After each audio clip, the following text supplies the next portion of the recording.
सुप्रभात। मैं Sunil Kumar career zone की ओर से आप लोगों का हार्दिक अभिनंदन करता हूं।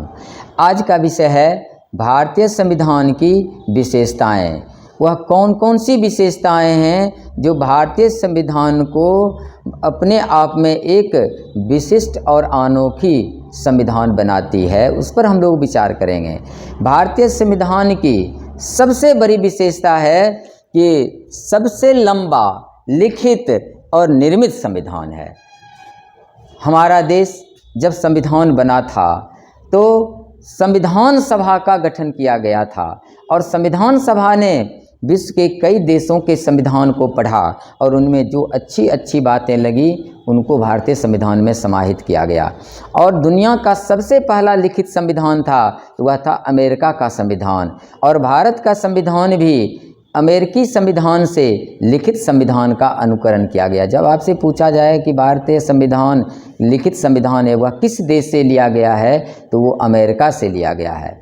और अमेरिका का संविधान लिखित जरूर है लेकिन उसका बहुत ही छोटा संविधान है, क्योंककि अमेरिका के संविधान में मात्र 7 अनुच्छेद हैं, लेकिन भारतीय संविधान जब बना था तो मूल संविधान में 395 अनुच्छेद, 8 अनुसूचियाँ और हमारे संविधान में 22 भाग में बटे हुए थे।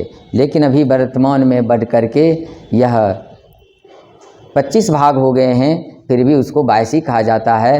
अनुसूचियों की संख्या बढ़ करके 12 हो गए हैं और अनुच्छेद 465 से कहीं और आगे बढ़ गया है। इतना बड़ा, यानी भारत का संविधान लिखित संविधान है और दुनिया का सबसे पहला लिखित संविधान अमेरिका का बना है। दूसरी बात है कि भारतीय संविधान सबसे लंबा है, चूँकि 395 अनुच्छेद हैं, और निर्मित संविधान है, चूँकि संविधान सभा का विशेष बैठक के द्वारा भारतीय संविधान का निर्माण किया गया था और इसीलिए भारतीय संविधान की सबसे पहली विशेषता है सबसे लंबा लिखित निर्मित संविधान। दूसरी विशेषता है प्रस्तावना। भारतीय संविधान की दूसरी विशेषता है प्रस्तावना। प्रस्तावना किसी भी देश के संविधान को लक्ष्य और उद्देश्य बताती है। भारतीय संविधान का क्या उद्देश्य है वह प्रस्तावना में निहित है और भारतीय संविधान का प्रस्तावना से ही पता चलता है कि भारत एक धर्मनिरपेक्ष देश है। जब कोई संविधान में संवैधानिक भाषा संबंधित अगर कोई अड़चन आती है तो प्रस्तावना को अध्ययन किया जाता है और वैसे समस्या को समाधान किया जाता है। जैसे एक बार एक मुकदमा हुआ था सुप्रीम कोर्ट में कि पंजाब सिंध यानी सिंध पर चला गया पाकिस्तान और इसको निकाल दिया जाना चाहिए, तो माननीय सर्वोच्च न्यायालय ने व्याख्या की और प्रस्तावना को पढ़ा तो सिंध से सिंधी भाषा का बोध होता है, ना कि स्थान का, और इस समस्या को समाधान करते हुए सिंधी भाषा को यानी सिंध शब्द को हटाने से मना कर दिया था। तो देखिए इस प्रस्तावना का कितना महत्व है। प्रस्तावना में ही पंथ निरपेक्ष शब्द जोड़ा गया है। दरअसल प्रस्तावना को पहले भारतीय संविधान का अंग नहीं माना जाता था, लेकिन 1973 में केशवानंद भारती बनाम केरल राज्य के मुकदमे में सर्वोच्च न्यायालय ने फैसला दिया कि प्रस्तावना संविधान का अंग है और अब तक प्रस्तावना में एक बार मात्र संशोधन हुआ, वह 42वां संविधान संशोधन 1976 के द्वारा प्रस्तावना में 3 शब्द जोड़ा गया, समाजवादी, पंथ निरपेक्ष और अखंडता शब्द। और इसी पंथ निरपेक्ष शब्द से पता चलता है कि भारत एक धर्मनिरपेक्ष देश है, जो प्रस्तावना की अनोखी विशेषता है और भारतीय संविधान की विशेषता है। तीसरा है कि विभिन्न देशों के संविधान का समावेश। संविधान सभा ने विभिन्न देशों के संविधान का मूल्यांकन किया, जो अच्छी अच्छी बातें लगी उसको भारतीय संविधान में समाहित करता चला गया, जो एक भारतीय संविधान की विशेषता मानी जाती है। सबसे ज़्यादा हम ब्रिटेन के संविधान से लिए हैं, तब अमेरिका के संविधान से लिए हैं, कुल मिलाकर के 10 देशों के संविधान से कुछ न कुछ लिए, लेकिन सबसे ज़्यादा अगर हम लिए हैं तो 1935 के अधिनियम से। 250 अनुच्छेद ऐसे हैं जो 1935 के अधिनियम से या तो अच्छा सा ले लिए हैं या कुछ संशोधन के साथ समाहित किए हैं। तो भारतीय संविधान की तीसरी सबसे बड़ी विशेषता है विभिन्न देशों का संविधान का समावेश। चौथी विशेषता है संघात्मक व्यवस्था और एकात्मक व्यवस्था का समन्वय। यहाँ दो शब्द हैं, एक संघात्मक व्यवस्था और दूसरा एकात्मक व्यवस्था। संघात्मक व्यवस्था और एकात्मक समन्वय का मतलब होता है कुछ ऐसी बातें हैं जो संघात्मक परिलक्षण दिखते हैं और कुछ एकात्मक। लेकिन भारतीय संविधान पर सबसे ज़्यादा एकात्मक लक्षण होते हैं। अब हम सबसे पहले ये जानें दुनिया में संघात्मक व्यवस्था कहाँ है। संघात्मक व्यवस्था अमेरिका के संविधान में है, यानी अमेरिका संविधान संघात्मक व्यवस्था वाला देश है, जबकि ब्रिटेन एकात्मक व्यवस्था वाला देश है, वहाँ संसद सर्वोच्च होती है और एकात्मक व्यवस्था है। और भारतीय संविधान विशेषज्ञ ने भारतीय संविधान को दोनों का समन्वय किया है।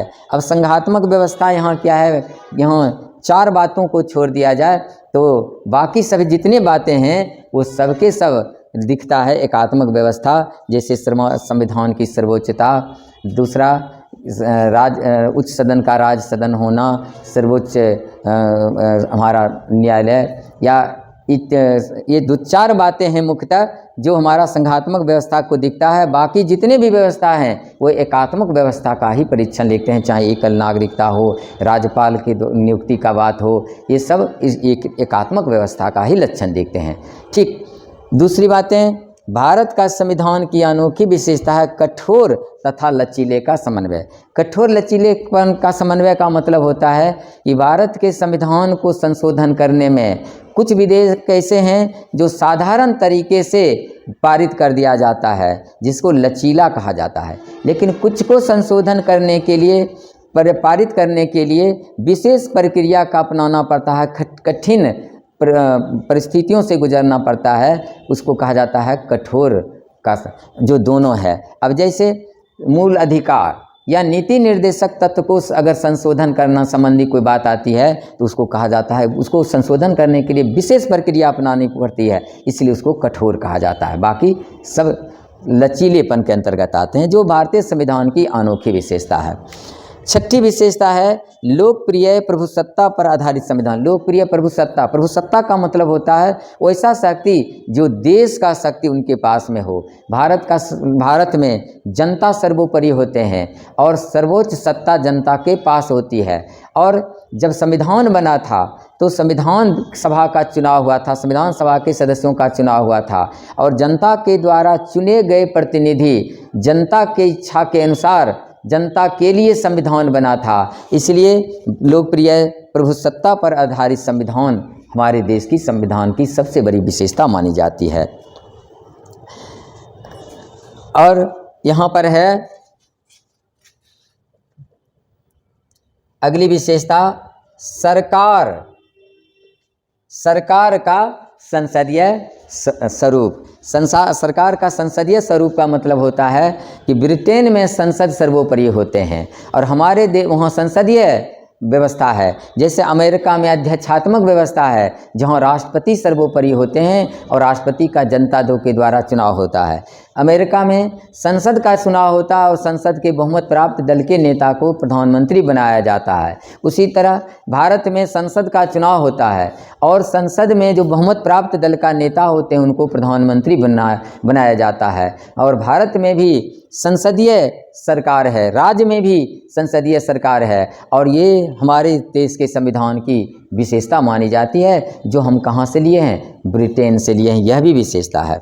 8वीं विशेषता है संसदीय संप्रभुता और न्यायिक सर्वोच्चता का समन्वय। अब संसदीय संप्रभुता क्या है और न्यायिक संप्रभुता, कौन सा देश है जो संसदीय संप्रभुता वाला और कौन न्यायिक सर्वोच्चता वाला, भारत में आखिर कैसे दोनों का समन्वय होता है, इसको बात हम लोग जानें। संसदीय संप्रभुता वाला देश ब्रिटेन माना जाता है, जबकि न्यायिक सर्वोच्चता वाला देश अमेरिका माना जाता है। ब्रिटेन में संसद सर्वोपरि होते हैं, उनके द्वारा बनाए गए कानून को न्यायालय के द्वारा रद्द नहीं किए जाते, जबकि अमेरिका में न्यायिक सक्रियता सर्वोच्चता वाला देश है, जहां अगर वहां के राष्ट्रपति या संसद कोई कानून बनाती है तो सर्वोच्च न्यायालय वैसे कानून को निरस्त कर सकती है। लेकिन भारत में दोनों हैं। हमारे सर्वोच्च न्यायालय न्यायिक सक्रियता के बल पर न्यायिक सक्रियता का पावर इस्तेमाल कर किसी संसदीय कानून को समीक्षा करके रद्द कर सकती है। लेकिन भारतीय संसद को इतना शक्ति दिया गया है कि सर्वोच्च न्यायालय के द्वारा पारित या सर्वोच्च न्यायालय के द्वारा दी गई निर्णय के किसी भाग को फिर से वह नए कानून के द्वारा स्थापित कर सकती है, जो हमारे देश की संविधान की यह महत्वपूर्ण विशेषता मानी जाती है, संसदीय संप्रभुता और न्यायिक सर्वोच्चता का समन्वय। अब जानें कि और भारत की संविधान की क्या विशेषता है। भारतीय संविधान की विशेषता है एकीकृत और स्वतंत्र न्यायपालिका। एकीकृत स्वतंत्र न्यायपालिका का मतलब होता है, एकीकृत पहले जाने, एकीकृत का मतलब हुआ जिला लेवल पर जिला न्यायालय या व्यवहार न्यायालय, उसकी फैसला को यदि सहमत नहीं है तब हर राज्य में एक हाई कोर्ट होते हैं, राज्य स्तरीय कोर्ट होते हैं, उस फैसले के जिला फैसले के विरुद्ध हाई कोर्ट में अपील की जाती है। और सबसे ऊपर होते हैं सर्वोच्च न्यायालय, और सर्वोच्च न्यायालय के द्वारा दिए गए निर्णय को पूरे देश पर सर्वमान्य माने जाते हैं, इसलिए एकीकृत न्याय व्यवस्था कहा जाता है। जो सबसे ऊपर होते हैं सर्वोच्च न्यायालय और सबसे नीचे होते हैं व्यवहार न्यायालय। अब स्वतंत्र न्यायपालिका, स्वतंत्र न्यायपालिका का मतलब होता है कि हमारे संविधान में कई प्रावधान किए गए हैं कि जो हमारे न्यायालय हैं वो स्वतंत्र रूप से काम करें। जैसे न्यायाधीश की नियुक्ति करने का अधिकार जरूर राष्ट्रपति को दिया गया है, लेकिन राष्ट्रपति को हटाने का अधिकार नहीं दिया गया है।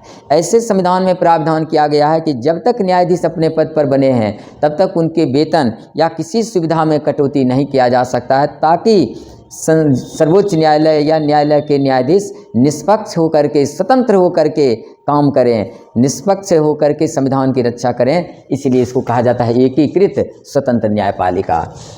10वीं विशेषता है मौलिक अधिकार। मूल अधिकार वह अधिकार है जिसका प्रयोग करके भारत के देश के नागरिक अपना सर्वांगीण विकास करते हैं। मूल अधिकार का उद्देश्य होता है कि राजनीतिक लोकतंत्र को बढ़ावा देना। मूल संविधान में 7 मूल अधिकार थे, लेकिन बाद में 44वां संविधान संशोधन 1978 के द्वारा एक संपत्ति के अधिकार को मूल अधिकार से हटा दिया गया है, इसलिए अभी 6 हैं। मूल अधिकार बाध्यकारी होते हैं। अगर किसी व्यक्ति के मूल अधिकार का हनन हुआ है तो न्यायालय उनके मूल अधिकार की रक्षा करेंगे, जो भारतीय संविधान की एक अनोखी विशेषता मानी जाती है।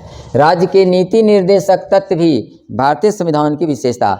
नीति निर्देशक तत्व का उद्देश्य होता है कल्याणकारी राज्य की स्थापना करना, और नीति निर्देशक तत्व के द्वारा सामाजिक और आर्थिक लोकतंत्र की स्थापना को बढ़ावा दिया जाता है। मूल अधिकार राजनीतिक लोकतंत्र को बढ़ावा देती है, जबकि नीति निर्देशक तत्व सामाजिक और आर्थिक लोकतंत्र को बढ़ावा देती है। नीति निर्देशक तत्व को न्यायालय के द्वारा लागू नहीं किए जा सकते हैं, जबकि मूल अधिकार को लागू किए जा सकते हैं। नीति निर्देशक तत्व कल्याणकारी यानी राज्य के लिए एक प्रतिबिंब होता है, राज्य के लिए एक कानून होता है, आधार होता है, जिसके बल पर, जिसके आधार पर देश में लोक कल्याणकारी कार्यक्रम को सरकार के द्वारा की जाती है।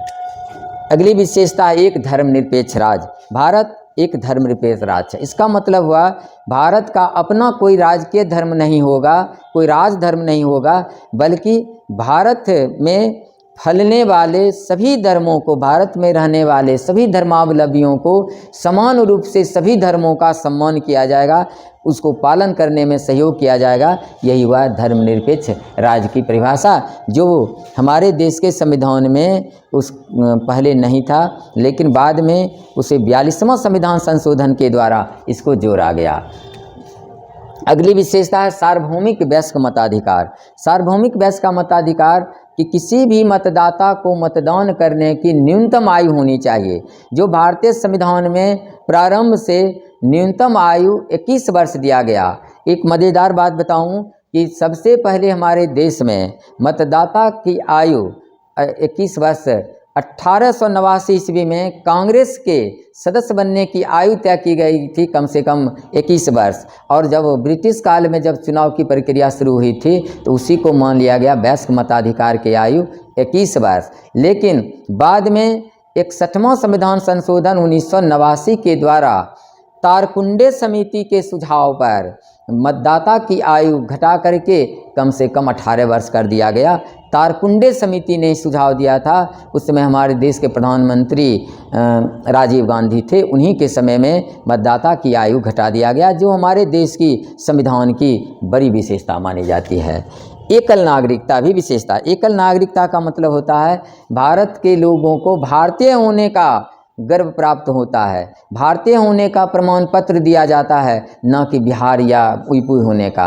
हमारे देश के संविधान में एक निर्वाचन आयोग होते हैं और उसी निर्वाचन आयोग के द्वारा लोकसभा, राष्ट्रपति, उपराष्ट्रपति, राज्यसभा, लोकसभा, विधान परिषद और विधानसभा का चुनाव करवाए जाते हैं और उनके द्वारा मतदाता की आयु तय की गई, यानी एकल नागरिकता दी जाती है। यानी भारतीय निर्वाचन आयोग के द्वारा निर्गत प्रमाण पत्र भारतीय होने का प्रमाण पत्र देती है, राज्य का नहीं। हमारे देश में एकल नागरिकता, लेकिन अमेरिका में 2 नागरिकता होते हैं, जो वहाँ के संघ का नागरिकता यानी अमेरिकी होने का नागरिकता, और जिस राज्य के वो निवासी हैं उस राज्य की नागरिकता यानी 2 नागरिकता प्रमाण पत्र उनको लेना पड़ता है। लेकिन भारतीय संविधान की विशेषता है कि यहाँ एकल नागरिकता है।